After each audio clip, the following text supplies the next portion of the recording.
أعوذ بالله من الشيطان الرجيم. بسم الله الرحمن الرحيم. غير المغضوب عليهم ولا الضالين.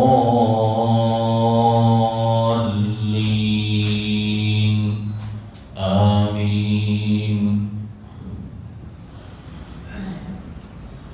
اللہ جل جلالہ و عم نوالہ ارشاد فرماتے ہیں کہ اے بندو مجھ سے دعا مانگو کہ اے اللہ دکھلا ہمیں سیدھا راستہ، ان لوگوں کا راستہ جن پر تو نے انعام فرمایا، نہ کہ ان لوگوں کا راستہ جن پر آپ کا غصہ نازل ہوا، جن پر آپ کا غضب اترا، اور نہ ان لوگوں کا راستہ جو گمراہ ہو گئے۔ اس میں جو المغضوب علیہم ہیں، علامہ آلوسی رحمۃ اللہ علیہ نے لکھا ہے کہ اس سے مراد اہل یہود ہے، یہودی مراد ہے، لیکن مفہوم سب کے لیے عام ہے۔ کیا مفہوم ہے؟ کہ یہود جانتے تھے کہ ہم پر ایک نبی اترے ہیں اور اس نبی نے ہم کو یہ ہدایات دی ہے، تعلیمات دی ہے، باتیں سمجھائی ہے، مگر اس کے باوجود بھی اس پر وہ عمل نہیں کرتے تھے۔ ایک حقیر ذلیل دنیا کی خاطر اللہ کی نافرمانی کرتے تھے۔ اسی لیے دوستو، علم کے بعد عمل کا نمبر ہے، اور نبی پاک صلی اللہ علیہ وسلم کی تعلیمات علم اور عمل کا جوڑ ہے۔ آپ کو کچھ سمجھ میں آیا شریعت کے متعلق، کوئی مسئلہ ذہن میں آیا، سنا، تو اس پر عمل بھی ضروری ہے۔ اور جو بھی نبی پاک صلی اللہ علیہ وسلم کی تعلیمات کی روشنی میں اپنی زندگی گزارتا ہے، اللہ تبارک و تعالیٰ اسے پریشانیوں سے نجات عطا فرما دیتا ہے۔ اس آیت کی تفسیر بھی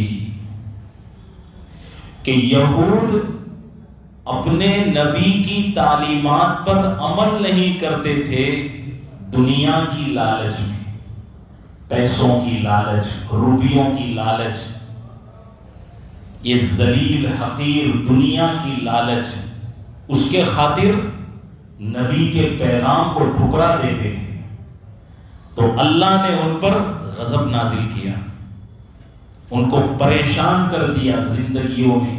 بلکہ قرآن میں تو یہ لکھا کہ قیامت تک یہود ہمیشہ ذلیل اور پریشان رہیں گے، یہ سزا ہے۔ اور جو اپنے نبی کی تعلیمات پر عمل کریں گے، اللہ تبارک و تعالی انہیں پریشانیوں سے نجات عطا فرما دے۔ اور کوئی شخص سوال کر سکتا ہے کہ ہم دیکھتے ہیں کہ بہت سے اچھے دیندار صالح نیک لوگ جو اللہ کے نبی کی سنت بھی نہیں چھوڑتے، مگر بیچارے وہ بہت پریشان ہوتے ہیں، وہ تو پریشان دکھتے ہیں ہم کو۔ تو دیکھو، دو چیزیں الگ الگ ہیں، ایک پریشانی اور ایک ہے تعب، تھکن، مشقت، تکلیف اٹھانا، یہ ایک الگ چیز ہے۔ حضرت تھانوی رحمۃ اللہ علیہ کے ایک دوست تھے، مولوی غلام مصطفیٰ، ایک بڑے رئیس آدمی تھے، دولت مند، پیسے والے۔ انہوں نے ان کو کہا کہ تمہیں میرے گھر پہ میرے بیٹے کو پڑھانے آنا ہے، اور یہ اچھے متبع سنت عالم تھے۔ تو ٹھیک ہے میں پڑھا دوں گا. اب وہ جب پڑھانے آتے تھے تو پورا حق ادا کرتے تھے. قرآن پڑھاوے، اس کو سمجھاوے، اس کو پریکٹیکلی سمجھاوے. فجر کا وقت ہوئے وضو کراوے، سنت پڑھاوے، نماز پڑھاوے. ظہر کا وقت ہوئے. 3 دن بعد اس سیٹھ صاحب کی بیوی تنگ آ گئی. کس بات سے؟ کہ یار میرا شوہر کیسے مولانا کو اٹھا کے آیا ہے، میرے بچوں کو اس نے وضو کرا کرا کے زکام کرا دیا، سردی ہو گئی. تو یہ کیا چیز ہے؟ مشقت، تکلیف.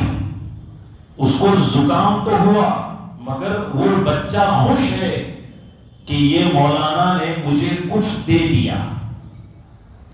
کیا دیا؟ وضو سنت کے مطابق، نماز سنت کے مطابق، لوگوں کے ساتھ ملنا جلنا اخلاق کے مطابق. یہ مولانا میرے کو بہت کچھ دے گیا.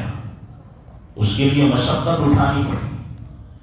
جسے آپ نے ایک اخبار کی کٹنگ ابھی بہت گردش کر رہی کہ سعودیہ میں ایک عورت ہے، وہ یوں کہتی ہے کہ میرے شوہر میرے اتنے فرما بردار ہے، اتنے فرما بردار ہے کہ آج شادی کو کئی سال گزر گئے، ایک بار بھی انہوں نے لڑائی نہیں کری میرے ساتھ، اس لیے میں اس سے طلاق چاہتی ہوں. اسی بھی مثال، یعنی اتنا سیدھا آدمی بھی نہیں. تو نیچے لکھا ہے تھوڑا گودا مارا کروانا. تو بૈરી ને પણ લાગે કે જિંદો માણસ મારા સાથે છે, એ તો પછી એવું લાગે કે મરેલ મને આપી દીધેલો છે.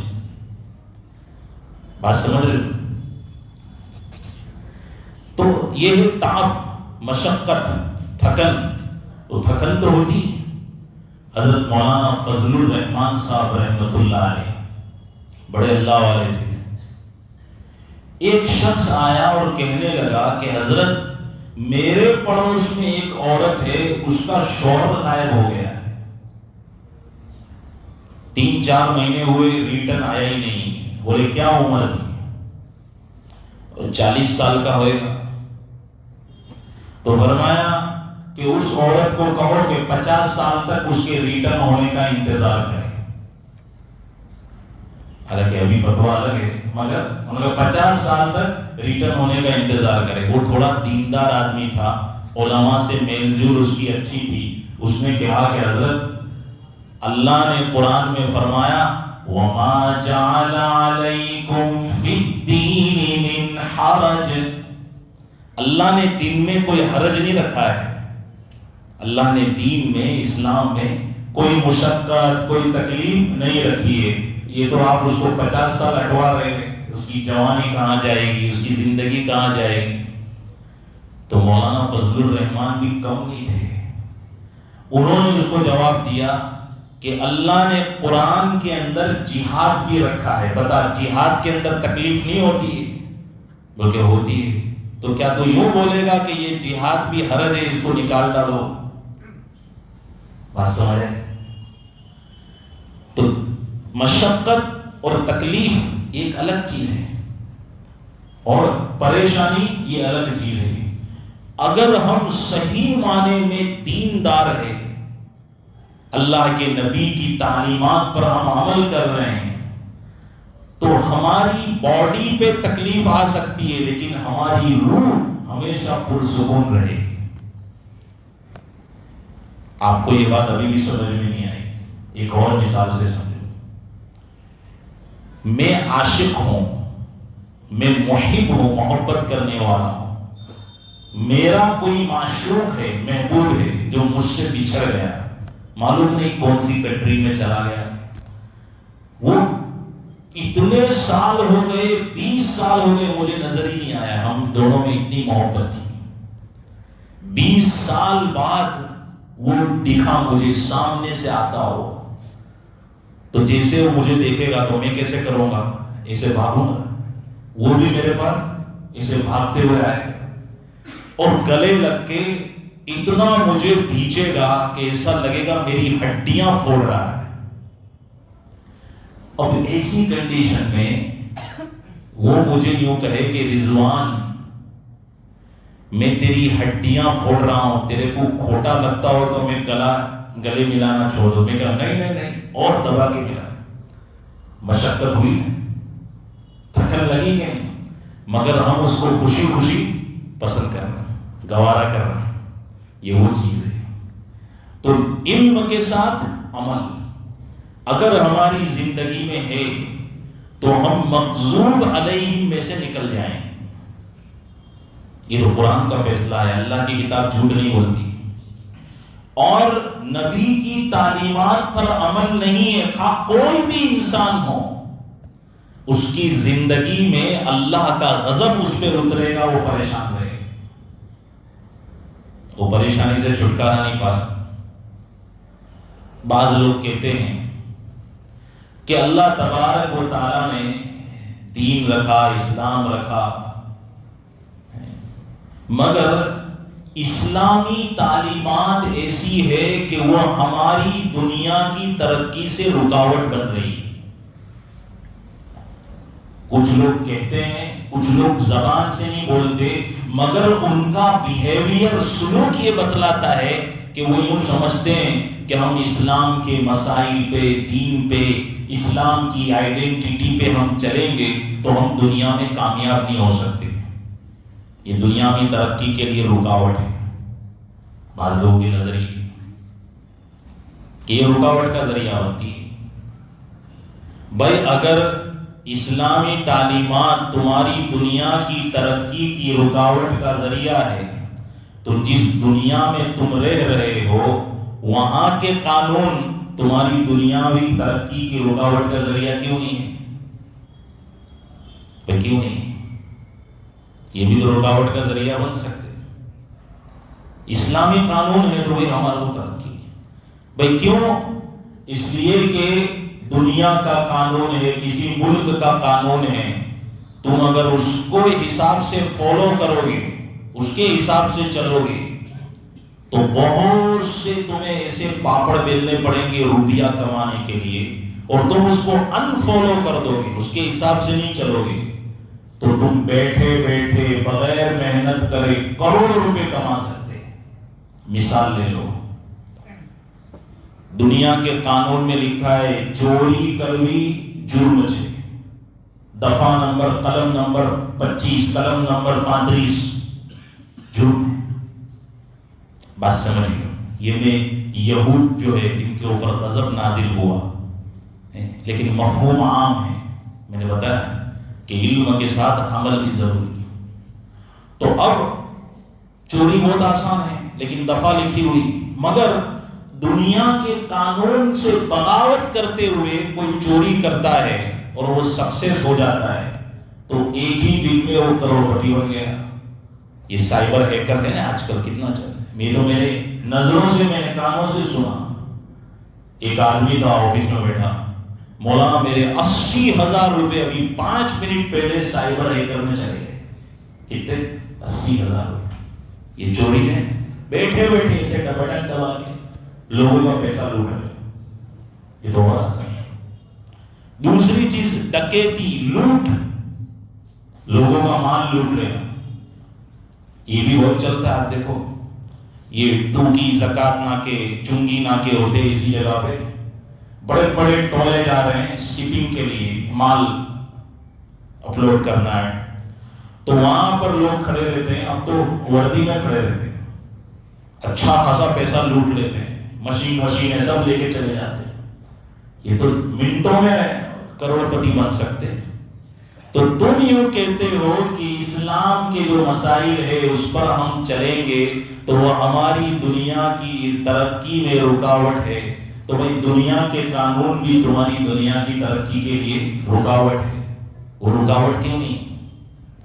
اور بات سمجھو، اور اگر دنیا کے قانون کے حساب سے پرہیز کرتے ہوئے ہم چلے، جیسے کہ ہم چلتے نہیں کہ بھائی ایسا نہیں ہو جائے تو پولیس پکڑ کے لے جائے گی، یہاں یہ ہو جائے تو چالان کٹ جائے گا، چلتے نہیں تو وہ حساب سے چلے تو پھر یار بہت پاپڑ بیلنے پڑتے. نمبر 1 نوکری. آج ہمارے بچے کو ہم پڑھاتے ہیں نا، وہ مدرسے میں ڈھنگ سے نہیں آئے گا، مگر کالج جائے گا تو اب دیکھو کتنے پاپڑ ملنے کی. کالج پڑھاؤ, کالج والے کو 15-20 لاکھ روپے دو. ہومیوپیتھک ڈاکٹر بنتے ہیں آپ کو معلوم ہوتا ہے, 15-20 لاکھ روپے ادھر دے. اب وہاں سے وہ فارغ ہو کر, میرا ایک شاگرد ہے وہ ہومیوپیتھک ڈاکٹر بن رہا ہے, اس نے میرے کو بتایا کہ 10-12 لاکھ تو کہیں نہیں وہاں بھرنے پڑتے. اب وہ وہاں سے بھر کے آیا, اب اس کو نوکری چاہیے صحیح جگہ پہ, تو وہاں سب صاحب بیٹھے ہوئے, تو جو بڑے صاحب ہے اس کو بڑی نوٹ دینے, ادھر بھی پیسے دینے, پھر چھوٹے صاحب ہے تو ان کو رشوت دینے, یہ معاملہ پتا. پھر وہ جب نوکری پر بیٹھا تو 3 کام اس کو بھی ہے. پہلا کام یہ کہ اس کو گاڑی بھی اچھی رکھنی پڑے گی, پروفیشنل. میرے جیسی ٹوٹی پھوٹی گاڑی لایا تو وہ برابر کام نہیں کرے گا, یار کیسا آدمی ہے, کچھ ہائی یعنی اپڈیٹ نہیں. تو گاڑی اس کو 2-3 لاکھ کی تو گاڑی آئے گی 2 ویلر, اور بڑی لے لو تو 20-25 لاکھ چلے گئے. پھر نمبر 2 پہ وہاں اس کو آفس میں مہمان آئیں گے ملنے جلنے والے, ان کے لیے جلیبی پراٹھے رکھنے پڑیں گے, چائے پانی. تیسرا لباس اچھا ریمنڈ کا کپڑا لانا پڑے گا اس کو, ایسے چالو کپڑے نہیں چلیں گے, پریس دکھنی چاہیے اس پہ. کتنے سارے خرچے, یہ دنیا کے قانون کو فالو کر رہے ہیں تو اتنے سارے خرچے. پھر جا کے کمانے کا ہے. بزنس دیکھ لو, آج بزنس بھی اتنا آسان نہیں. ایک میرے ملنے والوں میں سے وہ کہتے ہیں مولانا یہ تو خالی دیکھنے کا ہے بزنس, حقیقت میں تو ہم لوگ نوکر بن گئے. کیا بن گئے؟ GST دو, یہ دو, وہ دو, سب خلاص. 20,000 روپے گورنمنٹ سب لے لیتی ہے, جا بیوی بچے پال لے, اس کو بزنس کہیں. بات سمجھ آ رہی؟ تو میں یہ کہہ رہا تھا کہ بھائی اسلام کی تعلیمات ترقی کے لیے رکاوٹ بنی. میں یہ کہہ رہا ہوں کہ دنیا کی تعلیمات جو ہے, دنیا کے جو اصول ہے, قانون ہیں, وہ کیوں رکاوٹ نہیں ہے تمہاری ترقی کے لیے؟ ٹھیک ہے. اور اگر یوں کہو کہ بھائی دنیا کے جو قانون ہیں وہ ہمیں غلط راستوں پر جانے سے روکتے ہیں, اس کے لیے وہ رکاوٹ نہیں ہے, تو اللہ کا قانون بھی ہم کو غلط راستوں پر جانے سے روکتا ہے. اسی لیے انٹرسٹ حرام ہے, اسی لیے رشوت حرام ہے, اسی لیے ایک کھیت میں پیداوار ہوئی نہیں ہے, مینگو, پائن ایپل, وہ اس باغ میں پیدا ہی نہیں ہوا ہے, اس سے پہلے سیلنگ جائز نہیں. لیکن بہت سے بزنس مین ہیں اور ویپاری لوگ ہیں کہ مینگو پیدا نہیں ہوا ہے, اس سے پہلے اتنی پیٹی ہم نے تیرے کو بیچ دی. شریعت میں اس کو منع کیا ہے.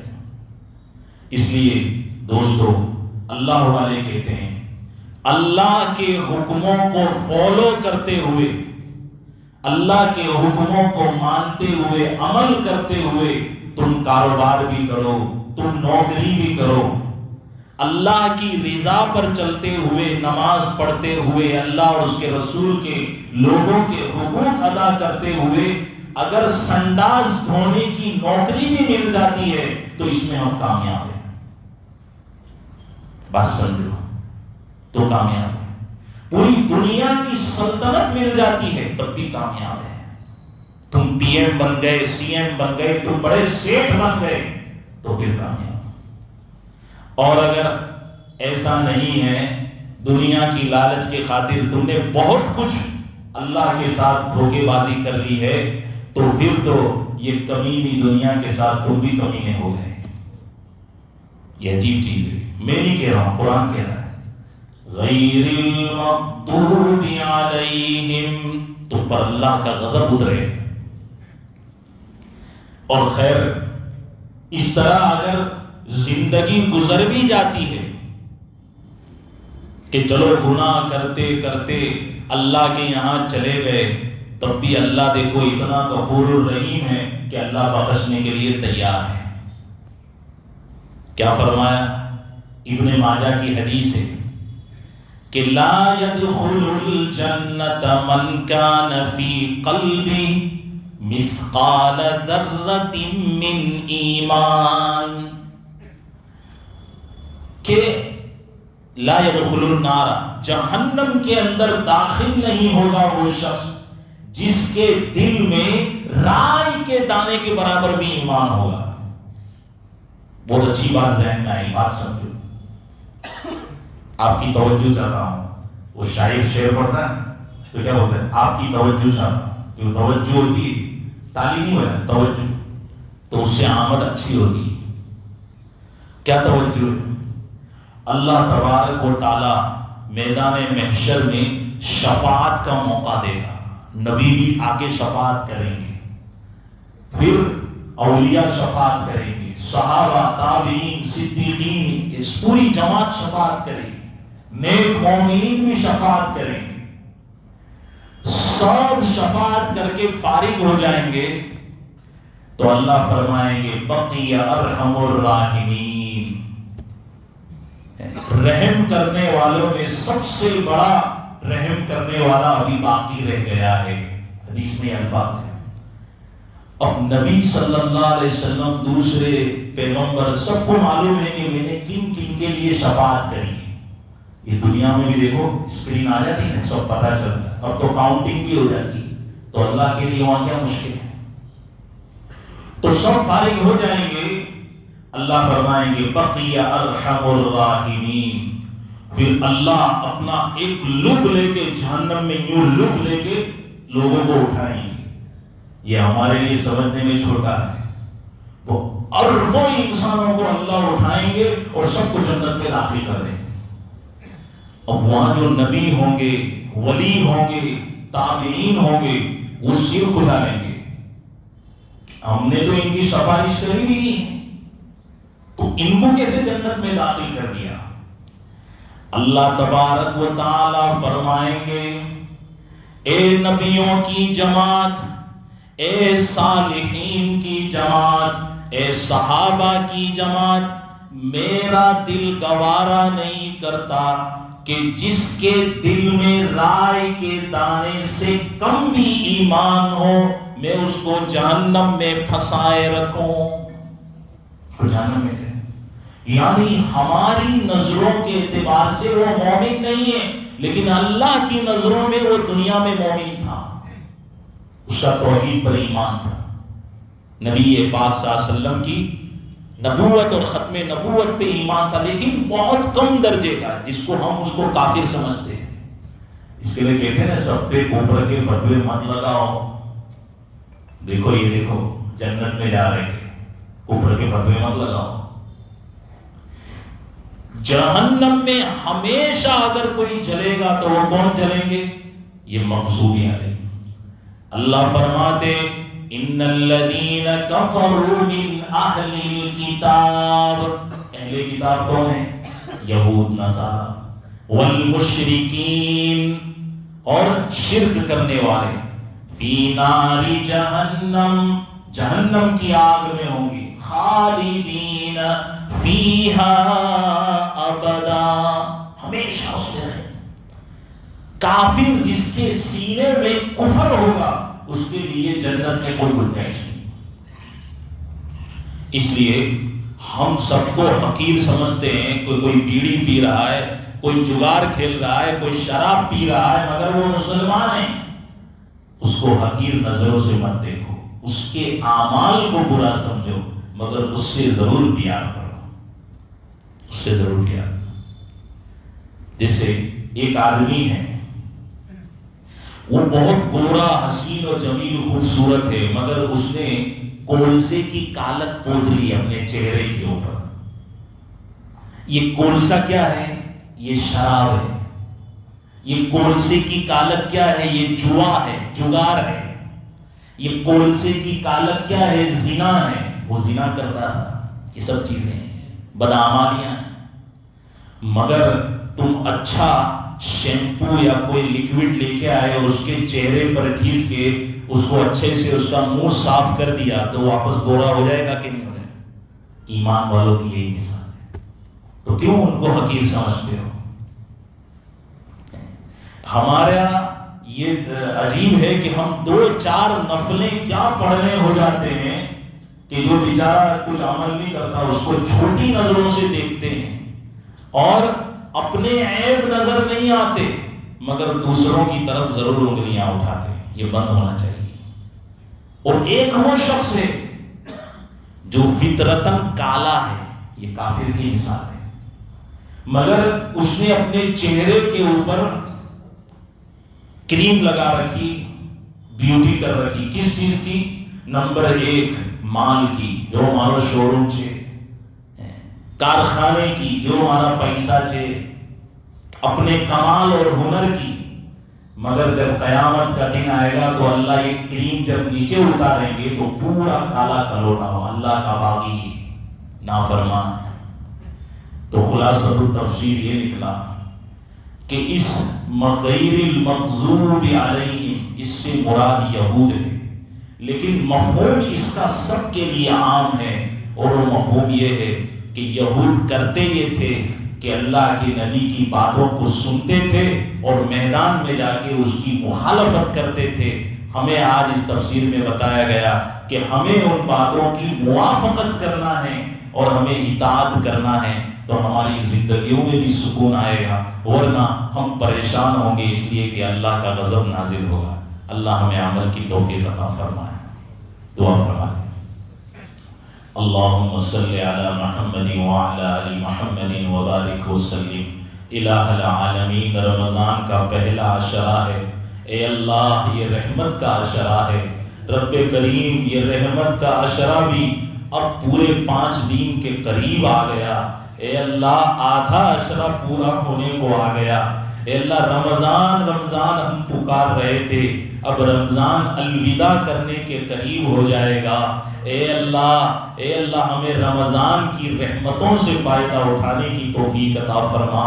اے اللہ خوب تلاوت کلام پاک کرنے کی توفیق عطا فرما. اے اللہ روزوں کی حفاظت کرنے کی توفیق عطا فرما. اے اللہ روزے رکھنے کی ہمیں توفیق عطا فرما. اے اللہ گناہوں سے بچنے کی ہمیں توفیق عطا فرما.